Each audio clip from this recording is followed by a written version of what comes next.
La meilleure publicité est celle d'un client satisfait. Bonsoir à toutes et à tous, heureuse de vous retrouver. Bienvenue dans ce 19h, les titres du journal. Le parti politique Force Cori pour un Bénin émergent FCBE a déposé son dossier de candidature pour les élections législatives du 8 janvier 2023. Accompagné d'une forte délégation, Paul Hunkpe, secrétaire exécutif national SSien, se sont rendus ce jour au siège de la Commission électorale nationale autonome Sénat. Le compte-rendu dans cette édition. Le rendez-vous hebdomadaire du Conseil des ministres s'est tenu ce jour sous la présidence effective du chef de l'État, chef du gouvernement, président de la République, Patrice Talon. Au cours de ce conclave gouvernemental, plusieurs points ont été abordés et d'importantes décisions ont été prises. À suivre dans ce 19h, la quintessence des échanges issus du Conseil des ministres. Incarcéré depuis le 17 novembre 2017, le syndicaliste Laurent Mentoyon purge les derniers jours de sa peine. Incarcéré pour une affaire de pot de vin, sa libération est prévue normalement pour le 17 novembre prochain. Plus de précisions dans un instant.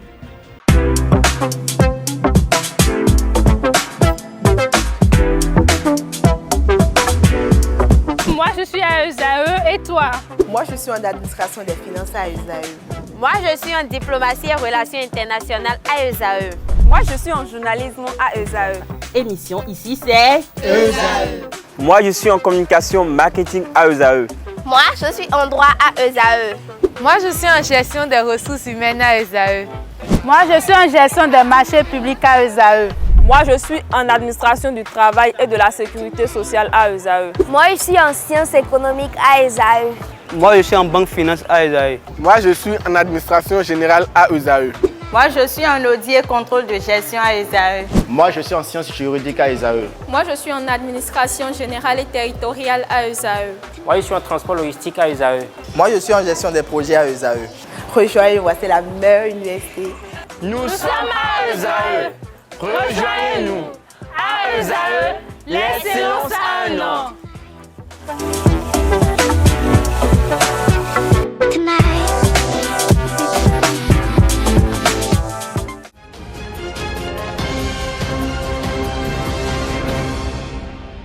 À nouveau, bonsoir. Merci de nous préférer pour vous informer. Le parti politique Force Cori pour un Bénin émergent FCBE est la première formation politique à déposer sa déclaration de candidature aux législatives à la Sénat. Paul Hunkpe, son secrétaire exécutif national, accompagné d'une forte délégation, a supervisé lui-même cette étape capitale. Reportage Setondélarios Adjagbenon.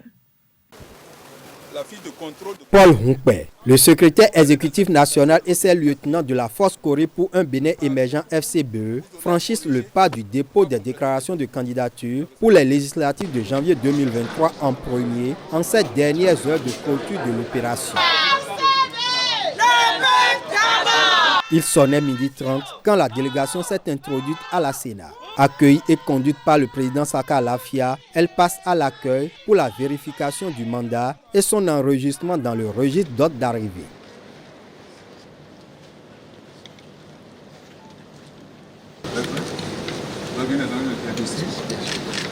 Les incompatibilités, tout regarder, tout est prêt. Vous avez 102 fois 2 dossiers. Les 4 dossiers pour les femmes, les 4 dossiers pour les 4 dossiers des femmes, les 87 dossiers ordinaires. Le SEN Hunkpe et sa suite rejoignent ensuite cette salle où a lieu le contrôle de conformité des 218 dossiers de candidature et les 1962 pièces contenues dans la cantine apportée.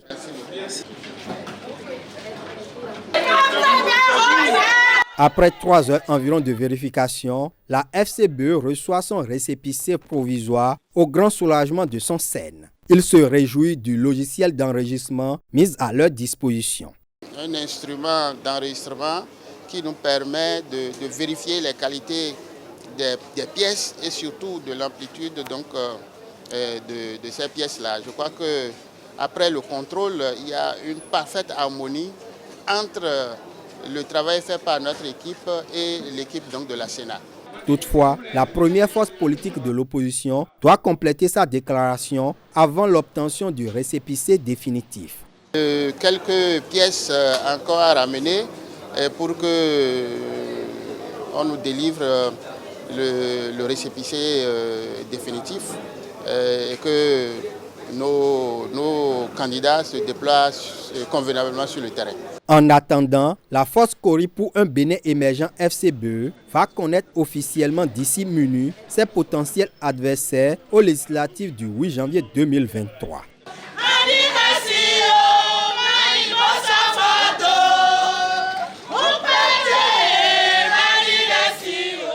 Restons toujours avec Paul Hunkwe. Même si le parti a réuni les candidatures nécessaires, rien n'est encore gagné d'avance. Selon Paul Hunkwe, il manque à quelques dossiers de candidature, le quitus fiscal. Je vous invite à suivre le secrétaire exécutif national de la FCBE sur la situation. En tant que chef de file de l'opposition, ce n'est pas à moi d'obtenir les quitus des gens.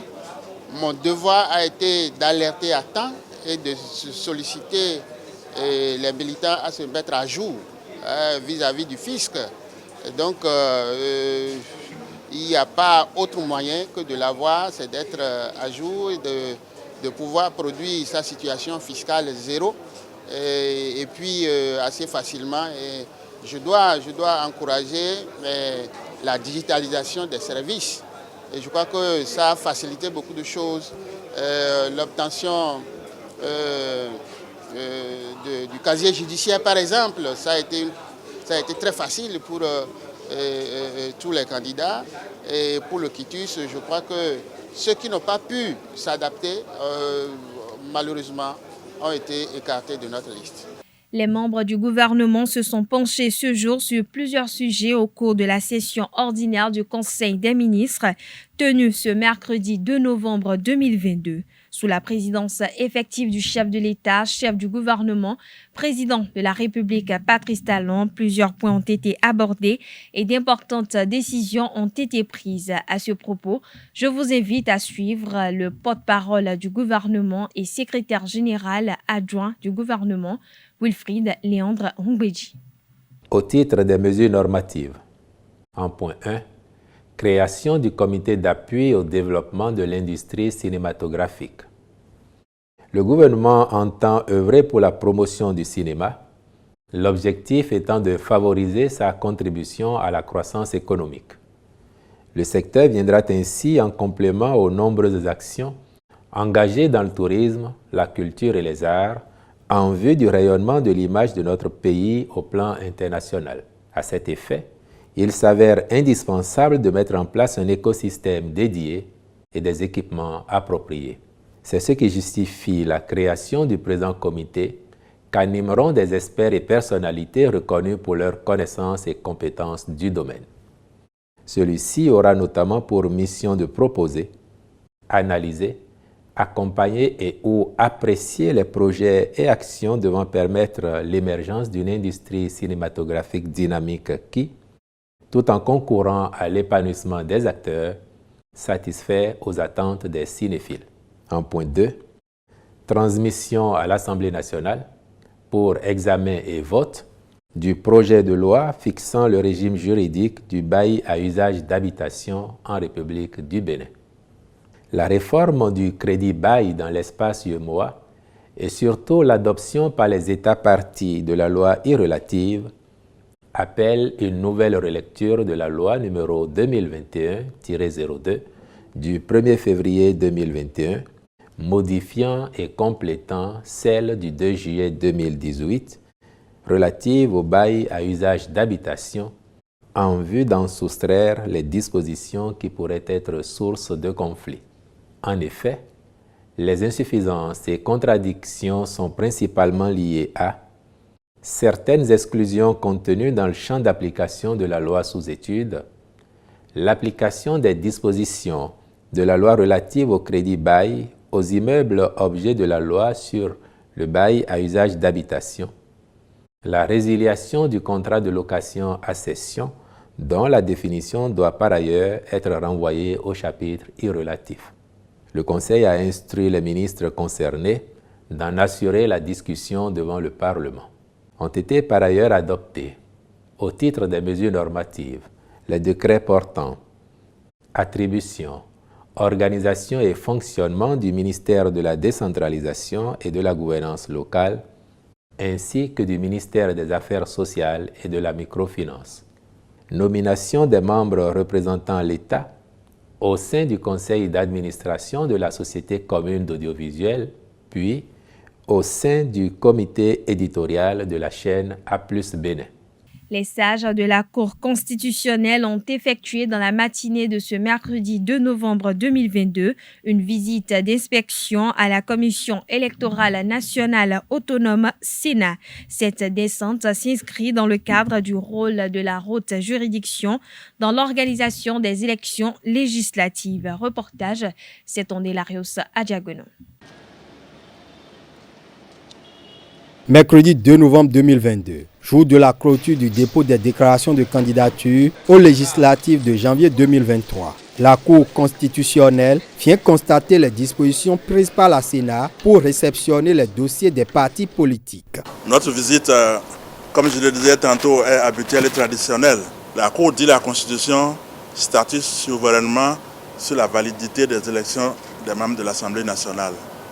Donc à cet égard, nous donnons le devoir de surveiller toutes les étapes du processus électoral.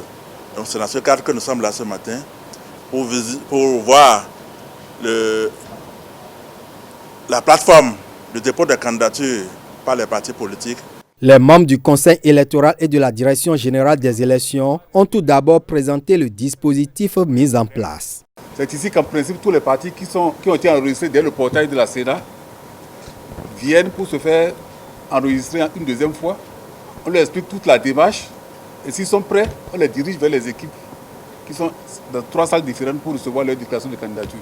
En prélude à la réception des candidatures, la Sénat a proposé aux partis politiques une solution informatique pour les aider à confectionner leur dossier leur déclaration de candidature, laquelle solution leur permet de faire des contrôles croisés pour éviter des doublons au niveau de la même liste, pour vérifier que des candidats sont éligibles, pour vérifier que des candidats ne soient pas frappés par des critères d'âge, etc. Après ce préalable, les sages de la Cour, accompagnés par Saka Lafia, président de la Sénat et son équipe, ont eu droit à une visite guidée des 3 équipes mises en place pour le compte de cette étape du processus électoral.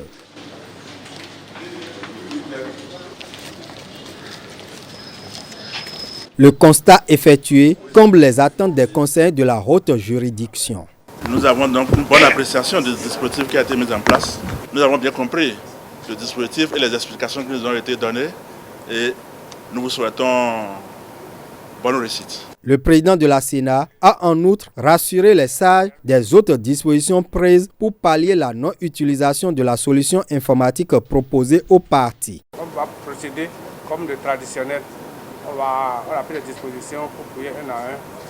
Mais la PISB est obligatoire. Ça, c'est depuis toujours que ça se fait. Vous devez faire ça sur peut-être Excel ou bien Word, sur un autre logiciel. Au moment où la délégation de la Cour constitutionnelle s'est retirée, en fin de matinée, la Sénat n'avait encore enregistré aucune déclaration de candidature. Je l'annonçais au sommaire de cette édition, le syndicaliste Laurent Métognon purge les derniers jours de sa peine. Incarcéré depuis le 17 novembre 2017 pour une affaire de pot de vin, sa libération devrait normalement intervenir au petit matin du 17 novembre 2022. À ce propos, des voix s'élèvent déjà pour le réclamer et espèrent qu'il sera de retour auprès des siens de la Confédération syndicale des travailleurs du Bénin, CSTB, et du Parti communiste du Bénin. La loi portant création, organisation et fonctionnement de la Cour spéciale des affaires foncières, votée le 4 octobre dernier à l'Assemblée nationale, a été promulguée par le président de la République, Patrice Talon, le 19 octobre 2022. La Cour spéciale des affaires foncières est habilitée à connaître les actions immobilières des actions relatives à l'expropriation pour cause d'utilité publique. Le juriste Konaïd Akwe Denudje explique le rôle du juge administratif dans ce contexte. Il est au micro de Quentin Amousso et Nansrine Fatoumbi. Il est d'une des prérogatives de l'État qui a la prérogative de choisir des espaces dans la République qui pourront porter des projets, des écoles par exemple, des marchés, des projets qui ont pour vocation de satisfaire des besoins spécifiques des citoyens. Alors dans ce contexte-là, l'État peut être amené à choisir des espaces qui sont déjà occupés, des espaces qui sont de la propriété des personnes physiques. Et dans ce cadre-là, il est prévu l'expropriation pour cause d'utilité publique. Et notre Constitution a été très claire sur cette question-là. La Constitution dit que pour qu'il y ait expropriation pour cause d'utilité publique, il faut qu'il y ait un juste et préalable dédommagement. Donc l'expropriation est légale, mais pour qu'elle soit validée, pour qu'elle soit effective, il faut un dédommagement juste et préalable. C'est-à-dire qu'avant que l'État ne procède à l'expropriation du bien, l'État doit dédommager la personne de façon juste et avant de s'installer sur le domaine de cette personne-là. Mais ce qui ne relève pas du domaine de cette juridiction spéciale, c'est le contentieux relatif aux actes administratifs. Les violences basées sur le genre, parfois aussi appelées violences sexistes, se réfèrent à l'ensemble des actes nuisibles dirigés contre un individu ou un groupe d'individus en raison de leur identité de genre. Elle prend racine dans l'inégalité entre les sexes, l'abus du pouvoir et les normes néfastes. Au Bénin, les violences basées sur le genre concernent la majorité des femmes et des filles. Depuis son avènement, le gouvernement de la rupture a initié plusieurs actions dans le domaine. Arsène Sagboran, chargé de programme au Centre de développement économique et local CEDEL, nous fait l'état des lieux, action des VBG au Bénin. Suivons-le au micro de Anna Edo. Quand nous avons fait notre diagnostic, nous avons fait nos analyses, nous nous sommes rendus compte que ce qui plonge et qui maintient la femme dans cette violence-là, les jeunes filles, c'est la situation économique. Si elles ne sont pas autonomes, elles sont soumises, elles sont contraintes de vivre cet enfer-là, parce que c'est un enfer. Donc nous travaillons beaucoup avec les jeunes femmes et avec les femmes des zones, des communes rurales et même de Cotonou. Qu'est-ce que nous faisons ? Nous écrivons des projets avec nos partenaires qui prennent en compte ces enfants, ces jeunes qui sont très vulnérables, ces jeunes filles. Par exemple, pour les artisanes, vous savez que les jeunes filles de nos contrées, comme elles ne vont pas à l'école, tout ce qu'elles vont faire, c'est l'apprentissage, non. C'est des métiers d'artisanat. Donc, quand elles finissent ce métier d'artisanat-là, elles n'arrivent pas à s'installer. Et puisque elles ont appris un métier, elles n'exercent pas le métier, qu'est-ce qui va arriver là? Et elles auront besoin de moyens, de ressources pour vivre. Et quelqu'un, n'importe qui peut, elles deviennent une proie facile. Donc, on les renforce techniquement en gestion et techniquement, c'est-à-dire on leur donne le minimum pour exercer le métier. Et on les installe. Et je pense que ça, c'est un projet. Nous l'avions expérimenté à Vrancourt. Nous l'avons fait aussi dans une commune à Dogbo. Et ça a marché. Qu'est-ce que nous faisons? Nous renforçons leur activité économique, mais en même temps, nous travaillons sur les VBG avec une méthodologie que nous avons appelée résilience. C'est-à-dire que nous travaillons sur les pouvoirs internes. Parce que avant de changer quelque chose, avant d'éviter les différentes sortes de violences, il faut que la femme elle-même se connaisse, qu'elle ait la confiance en soi, qu'elle développe des aptitudes d'affirmation de soi pour pouvoir... Parce qu'elle connaît ses droits et devoirs.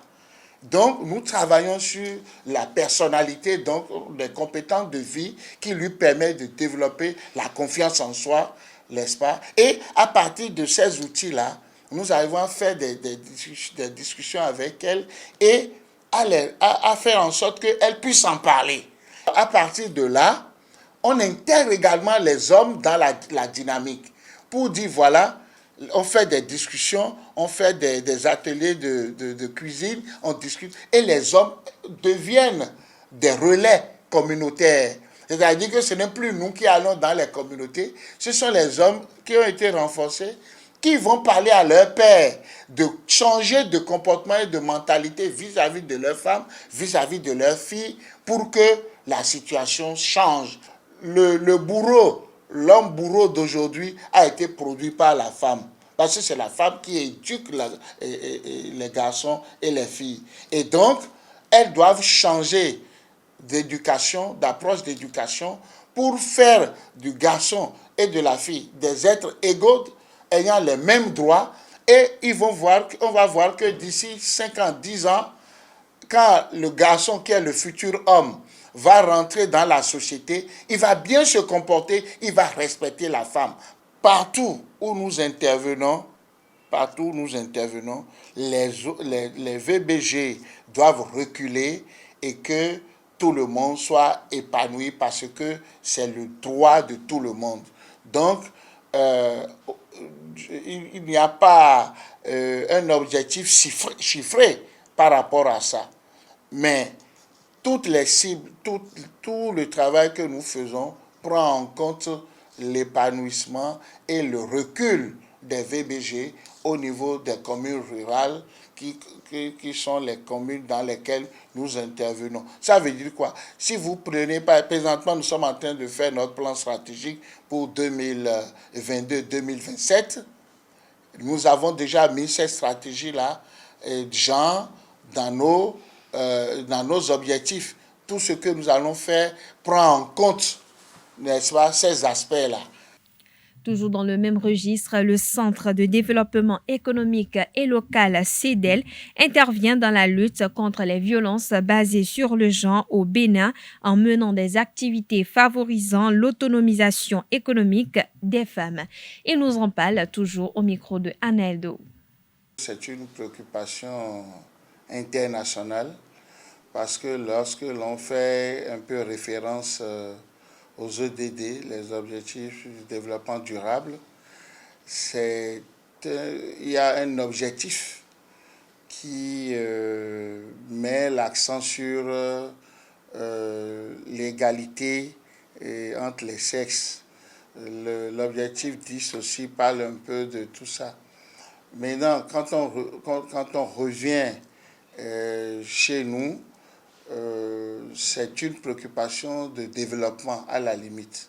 Quand on prend une famille, un foyer, donc la femme est le pilier. Lorsqu'on regarde tous ces aspects-là, c'est que la femme est en pole position.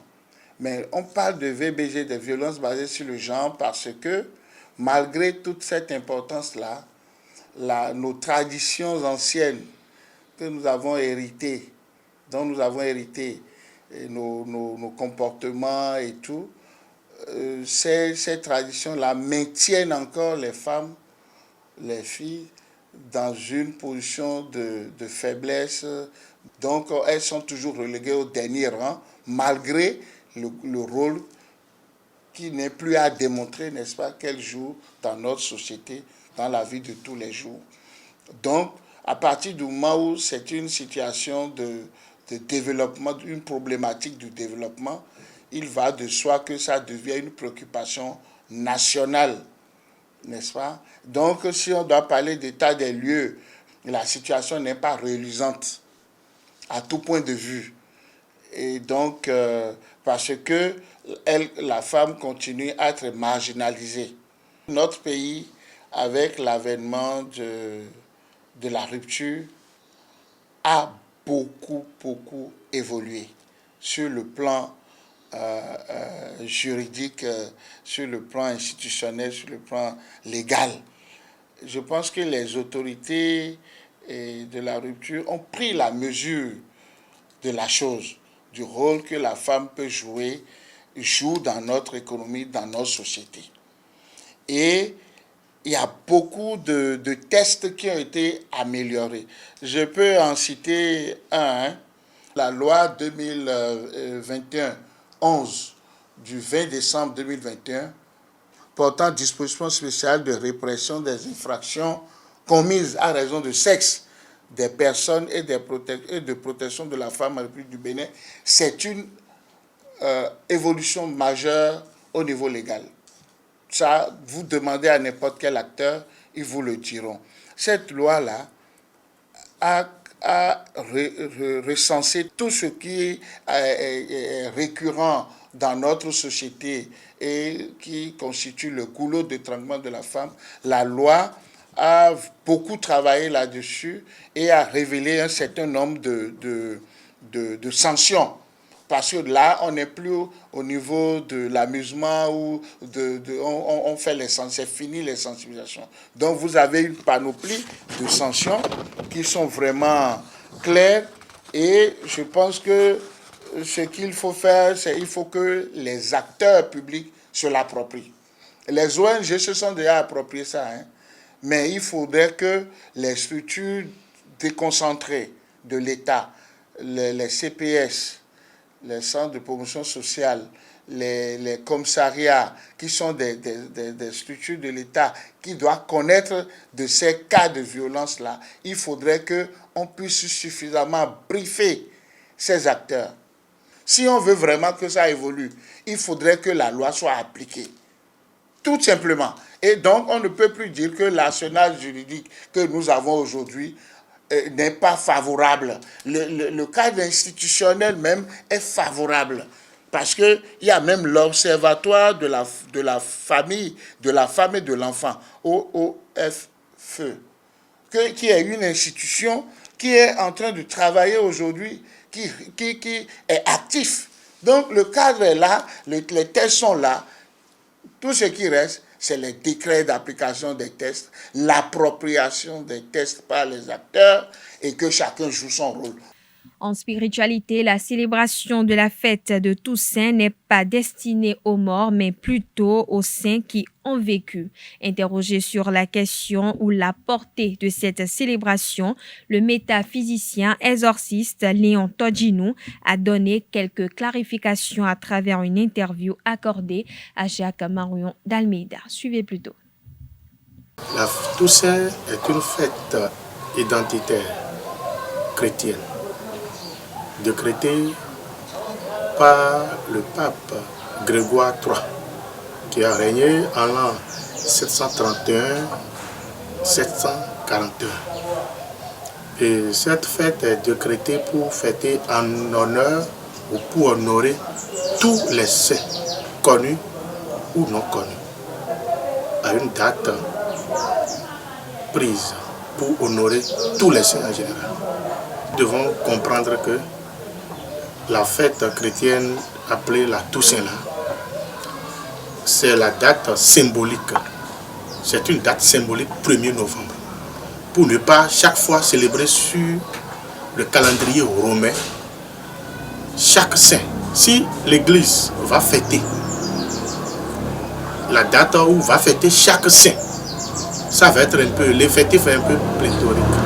Alors, pour faire la séparation des choses, alors ce pape a choisi de célébrer les saints, tous les saints, par une période annuelle, les saints connus ou non connus. Là, cela permettrait à tout le monde de se dégager pour une journée. Maintenant, les saints non connus, on ne peut pas dire qu'on a connu tous les saints. Il y a certains saints qui ne sont pas connus de nos jours. Certains ont vécu dans nos familles respectives, dans nos communautés, mais on ne les a pas appelés, on ne les a pas connus sous le nom de saints. Mais Dieu même sait qu'ils sont saints. Par leurs actes, par leur conduite sociale, ils sont appelés des saints. Mais des saints qui ne sont pas connus du nom. Alors, si on va attendre qu'on canonise d'abord un saint avant qu'on le célèbre, on fait du mal à cette âme, cette âme défunte. Alors, le 1er décembre, c'est la fête pour fêter les saints. Et le 2, c'est pour les défunts communs, les défunts en général. Mais parmi ces défunts-là, on ne sait pas qui sont aussi les saints dedans. Moi, je peux prendre là que le papa de mon papa, je peux le nommer un saint parce que je ne sais pas comment il a vécu sur cette terre. Alors, je choisis le 1er novembre pour le célébrer, pour l'honorer. Parce que pour moi, il est un saint. En sport, la Ligue professionnelle transitoire sous l'autorité de la Fédération béninoise de handball organise du 7 au 12 novembre 2022 les playoffs de la Move Africa League Pro pour déterminer les champions de la saison 2022 en hommes et en dames. En avant-première de cette ultime phase du championnat professionnel, la Ligue professionnelle transitoire a animé une conférence de presse ce lundi 31 octobre 2022 au siège de la FBHB. Reportage à Colombe Oussou. Le handball béninois sera à l'honneur avec l'étape ultime des playoffs de la Move Africa League Pro du Bénin saison 2022 dès le lundi 7 novembre. En conférence de presse au siège de la Fédération béninoise de handball ce lundi 31 octobre, les membres de la Ligue professionnelle transitoire avec à leur tête Clarisse Hunzali Hungbeji, ont donné des détails sur le déroulement. Pour cette phase finale qu'on a appelée play-off, au niveau des hommes, nous avons 2 poules. Il y a la poule A qui est constituée de Flowers, Aspac et Bulf. Au niveau de la poule B, Adjidja, Azomodel et Abo Sport. Dans cette rubrique, la rubrique des hommes, ça sera au niveau de chaque poule, chacun va jouer 2 matchs. Et pendant les 3 premières journées, il y aura les tours préliminaires. Et on va observer une journée de pause pour entamer les demi-finales. Au niveau des dames, comme le groupe est constitué de 4 équipes, ça serait sous forme d'un tournoi linéaire où toutes les équipes vont se rencontrer et à la fin, après les phases préliminaires, il y aura la première équipe qui va rencontrer la deuxième équipe pour la finale et les équipes qui sont classées 3e et 4e vont jouer les matchs de la 4e et de la 3e place. Au niveau des hommes, les 2 premières équipes vont dérouler, après la phase préliminaire, vont jouer la demi-finale. Les vaincus vont jouer les matchs de classement et les vainqueurs vont jouer la finale. Pendant les phases préliminaires, il y aura les 3 dernières équipes de chaque poule vont jouer pour 5e et 6e place au niveau des hommes. La Ligue professionnelle transitoire assure que tout est mis en œuvre pour faire de ces playoffs une réussite sur toute la ligne. Nous avons la chance d'avoir le Hall des Arts, Loisirs et Sports pour ces playoffs. Toutes les dispositions ont été prises sur instruction de la présidente et du trésorier. Donc, ça va se passer comme les éditions passées, sans oublier que nous avions aussi les event délégués qui ont suivi une formation qu'ils vont mettre en pratique lors de ces playoffs. Le calendrier a d'ailleurs été effectué aussi en conséquence pour faciliter la luminosité, qu'il s'agisse des matchs en journée ou des matchs dans l'après-midi. Il se pourrait aussi que nous fassions quand même des tests de dopage à nos athlètes afin donc d'espérer l'équilibre des armes entre nos athlètes, l'équilibre des armes entre nos équipes professionnelles de handball. Un point d'honneur est mis sur les récompenses individuelles et collectives des joueurs. Les récompenses individuelles sont prévues pour le meilleur ou la meilleure joueuse de chaque match. Donc à l'issue de chaque match, la commission dédiée à cela désignera le meilleur joueur qui recevra un trophée. À part cela, concernant les trophées collectifs, il y a déjà la coupe pour chacune des catégories, c'est-à-dire le vainqueur au niveau des hommes aura un trophée, Et ce sera de même pour les dames. En dehors du trophée, il y aura des médailles, notamment la médaille de bronze pour les équipes classées 3e, les médailles d'argent pour les équipes classées vice-championnes et enfin la médaille d'or pour l'équipe championne. À cela, on a prévu des enveloppes financières, à savoir 1 million pour les champions hommes, 1 million pour l'équipe championne dames, 500 000 francs pour l'équipe vice-championne, tant chez les hommes que chez les dames, et 250 000 pour l'équipe classée 3e. Les playoffs se tiendront du 7 au 12 novembre 2022 à partir de 12h au Hall des Arts, Loisirs et Sports de Cotonou. Le public est invité à faire le déplacement pour soutenir chaque équipe et célébrer par la même occasion le handball béninois. La page internationale de ce mercredi 2 novembre 2022 est un condensé des actualités en Somalie, en Italie, au Danemark et en Corée du Sud. Une réalisation signée Nansrine Fatoumbi.